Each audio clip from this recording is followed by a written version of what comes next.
তো এটা হবে আমার ষষ্ঠ অধ্যায় নিয়ে আলোচনা। ষষ্ঠ অধ্যায়। তো এখানে আমরা আলোচনা করব মূলত পরমাণুর গঠন নিয়ে। শুরুতেই আমরা আলোচনা করব কি পরমাণুর গঠন। একটা পরমাণুর গঠন কেমন হয়। পরমাণু কি? পরমাণু যে কোনো জিনিসই তো পরমাণু দিয়ে তৈরি। এই যে তোমার যে কোনো জিনিস আশপাশে যা দেখতেছো সব কিছু কি পরমাণু দিয়ে তৈরি। ইভেন তুমি নিজেও কি পরমাণু দিয়ে তৈরি। তো পরমাণুর গঠন যদি আমরা খেয়াল করি, পরমাণুর কেন্দ্রে থাকে নিউক্লিয়াস। নিউক্লিয়াস পরমাণুর কেন্দ্রে থাকে নিউক্লিয়াস। আর নিউক্লিয়াসটা মূলত দুইটা জিনিস থাকে নিউক্লিয়াসে, দুইটা থাকে। একটা হচ্ছে কি প্রোটন থাকে, আর একটা নিউট্রন থাকে। প্রোটন আর নিউট্রন আমরা কোথায় পাই? নিউক্লিয়াসে পাই। আর এই নিউক্লিয়াসকে কেন্দ্র করে আমার ইলেকট্রন কক্ষপথে আবর্তন করতে থাকে। হ্যাঁ, তো নিউক্লিয়াসকে কেন্দ্র করে আমি কি ইলেকট্রনের কক্ষপথ পাবো। আর এই কক্ষপথে কি ইলেকট্রনগুলো আবর্তন করতে থাকে, নিউক্লিয়াসকে কেন্দ্র করে আবর্তন করতে থাকে। যেমনটা আমরা সৌরজগতের ক্ষেত্রে দেখি, সূর্যকে কেন্দ্র করে অন্যান্য গ্রহ নিজ নিজ কক্ষপথে আবর্তিত হয়।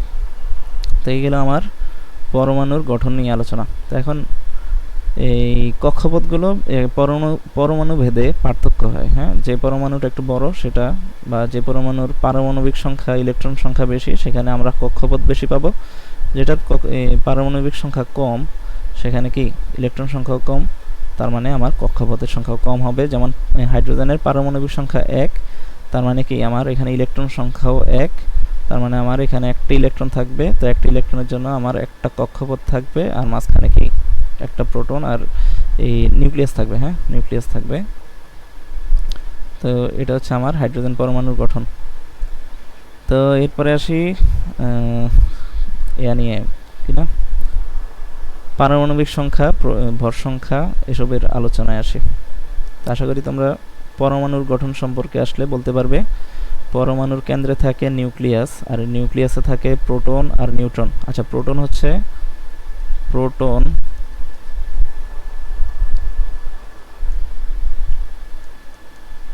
হচ্ছে কি ধনাত্মক চার্জ থাকে। হ্যাঁ, প্রোটনের চার্জ হচ্ছে আমার ধনাত্মক, আর ইলেকট্রনের চার্জ হচ্ছে ঋণাত্মক চার্জ বিশিষ্ট। আর নিউট্রন হচ্ছে চার্জ নিরপেক্ষ, অর্থাৎ এটার কোনো চার্জ নেই, চার্জহীন। তো প্রোটন আর নিউট্রনটা থাকে কোথায়? আমার পরমাণুর কেন্দ্রে নিউক্লিয়াসে, আর ইলেকট্রনটা নিউক্লিয়াসকে কেন্দ্র করে আবর্তিত হয় তার কক্ষপথে। তো এই গেল প্রোটন, ইলেকট্রন, নিউট্রন পরমাণুর গঠন নিয়ে আলোচনা। এবার সেই পারমাণবিক সংখ্যা। এটা কি পারমাণবিক সংখ্যা? পারমাণবিক সংখ্যা বলতে কি বোঝায়? দুইটা আছে। হ্যাঁ, একটা আছে পারমাণবিক সংখ্যা, আর একটা হচ্ছে ভর সংখ্যা। এখন দুইটার পার্থক্য জানি। কারণ পারমাণবিক সংখ্যা বলতে বোঝায় নর্মালি প্রোটন সংখ্যা। একটা পরমাণুর নিউক্লিয়াসে কয়টা প্রোটন আছে, ওই প্রোটন সংখ্যাটাই আমার পারমাণবিক সংখ্যা। অর্থাৎ পারমাণবিক সংখ্যাকে আমি অন্য নাম দিতে পারি কি, এটা হচ্ছে মূলত প্রোটন সংখ্যাটাকেই আমরা পারমাণবিক সংখ্যা বলি।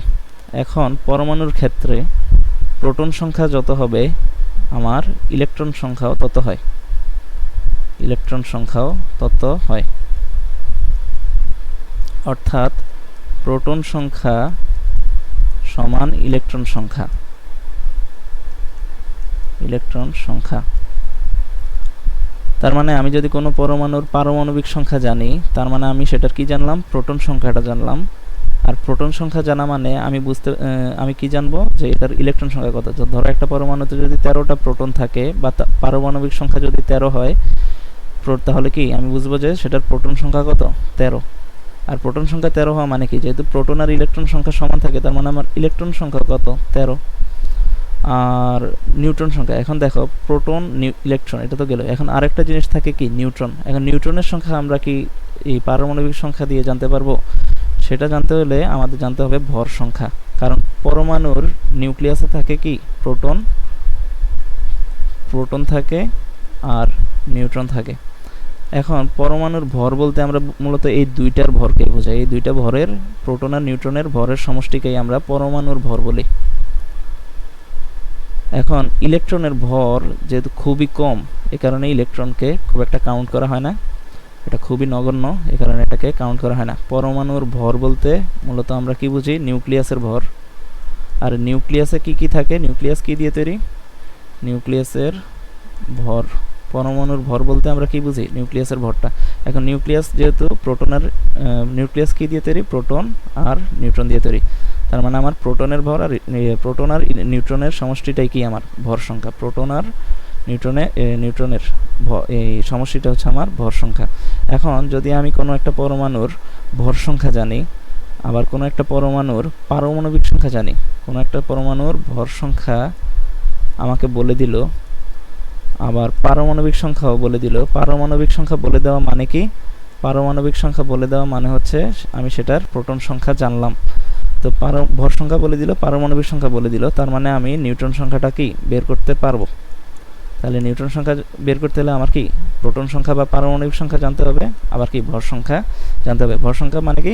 আমার এই প্রোটন প্লাস নিউট্রনকেই মূলত আমরা কি ভর সংখ্যা বলি। এখন ধরো তোমাকে বলে দিল যে একটা পরমাণুর পারমাণবিক সংখ্যা হচ্ছে 17 আর ভর সংখ্যা বলে দিল 35। তো যেহেতু আমরা জানি ভর সংখ্যা সমান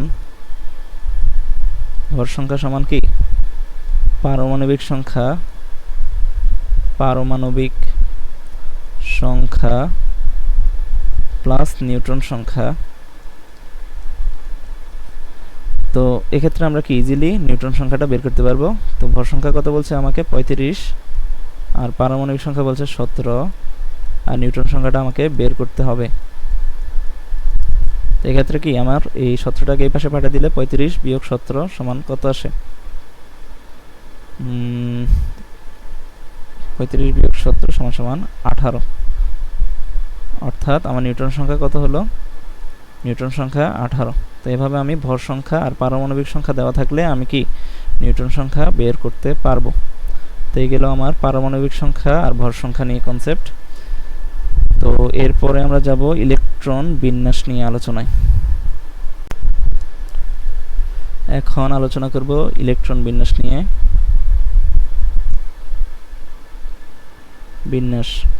তো ইলেকট্রন বিন্যাসের ক্ষেত্রে তোমাকে হয়তো বলে দিবে যে একটা পরমাণুর পারমাণবিক সংখ্যা বলে দিবে, কোন একটা পরমাণুর পারমাণবিক সংখ্যা উল্লেখ করবে। পারমাণবিক সংখ্যা ধরো বলে দিল কত? 17। ধরো একটা পরমাণুর পারমাণবিক সংখ্যা বলে দিল 17। তার মানে আমি কি বুঝলাম? তার মধ্যে প্রোটন সংখ্যা কত? 17। যেহেতু পারমাণবিক সংখ্যা মানে কি আমার প্রোটন সংখ্যা, আর প্রোটন সংখ্যা আর ইলেকট্রন সংখ্যা কি সমান হয়। তো তার মানে আমার ইলেকট্রনও কয়টা আছে? ইলেকট্রন সংখ্যাও আমার 17। তো এখন আমি যদি ইলেকট্রন বিন্যাস করতে যাই তাহলে কি ইলেকট্রন বিন্যাস মানে আমার কক্ষপথগুলোতে ইলেকট্রন কিভাবে বিন্যস্ত আছে। তো এখন কক্ষপথে ইলেকট্রন ধারণ ক্ষমতার একটা সূত্র আছে। আমার কোন কক্ষপথে কয়টা ইলেকট্রন ধারণ করবে। আমি বলছিলাম না যে পরমাণুর কেন্দ্রে থাকে নিউক্লিয়াস, এটা হচ্ছে নিউক্লিয়াস কি দিয়ে তৈরি? প্রোটন আর নিউট্রন থাকে। নিউক্লিয়াস হচ্ছে প্রোটন আর নিউট্রনের সমষ্টি, আর এই নিউক্লিয়াসকে কেন্দ্র করে কি কক্ষপথ থাকে। এই কক্ষপথে কি ইলেকট্রনগুলো আবর্তিত হয়। এখন কোন কক্ষপথে কয়টা করে ইলেকট্রন থাকবে এটা আমি একটা সূত্রের মাধ্যমে জানতে পারি, সেটা হচ্ছে কি 2n²। এখন n দিয়ে কি বোঝায়? n দিয়ে বোঝায় কক্ষপথকে বোঝায়। আর এই 2n² এর মধ্যে আমি শুধু মান বসাবো। ধরো এটা হচ্ছে আমার প্রথম কক্ষপথ, এটা কি আমার প্রথম কক্ষপথ, প্রথম ইলেকট্রনের কক্ষপথ। এটা হচ্ছে দ্বিতীয় কক্ষপথ। এরপর যদি আরেকটা দিই সেটা কি হবে? তৃতীয়। এই আরেকটা দিলাম সেটা কি? তৃতীয়। এরকম করে যত দিব চতুর্থ, পঞ্চম এরকম হতে থাকবে।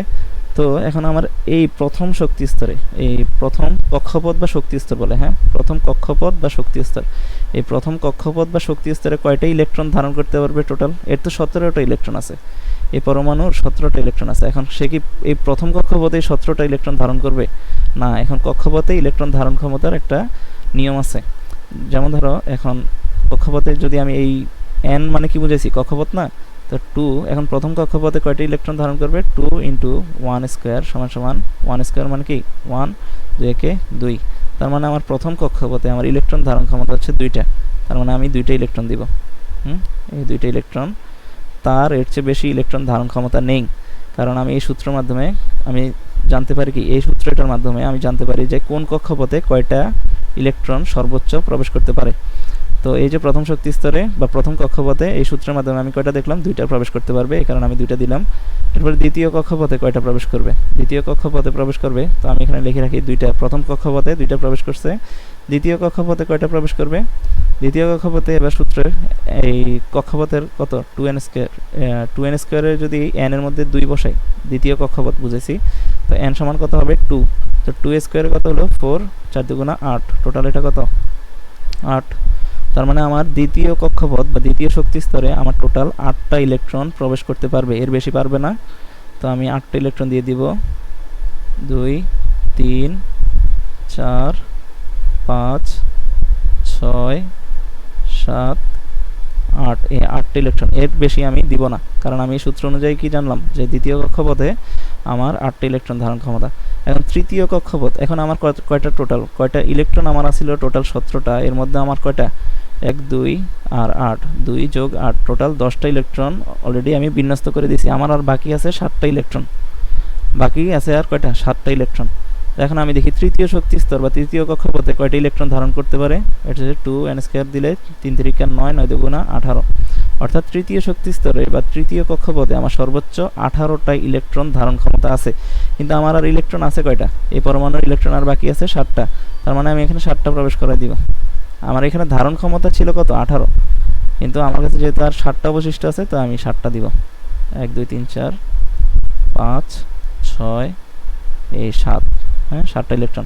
যেহেতু তার কাছে আর নাই, তো আর প্রবেশ করার অপশন নেই, কারণ তার কাছে কি ইলেকট্রনই নেই। যদি তার কাছে 18টা ইলেকট্রন হতো, তাহলে কি আমি এখানে 18টা ইলেকট্রন দিয়ে দিতাম। তো এই গেল আমার কি ইলেকট্রন বিন্যাসের নিয়ম। আশা করি তোমাদেরকে পারমাণবিক সংখ্যা উল্লেখ করা থাকলে তোমরা ইলেকট্রন বিন্যাস করে দিতে পারবে, 2 8 7 এভাবে।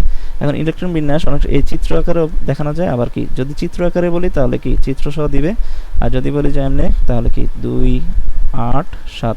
এখন 2 দিয়ে কি বোঝায়, প্রথম 2 দিয়ে বোঝায় এই এটাকে বোঝায় হচ্ছে আমার কি, প্রথমটা হচ্ছে আমার প্রথম শক্তি স্তর বা প্রথম কক্ষপথ, দ্বিতীয়টা হচ্ছে দ্বিতীয় কক্ষপথ, আর তৃতীয়টা তৃতীয় কক্ষপথ বোঝায়। এই কমা দিয়ে আমরা কি কক্ষপথগুলো সেপারেট করলাম।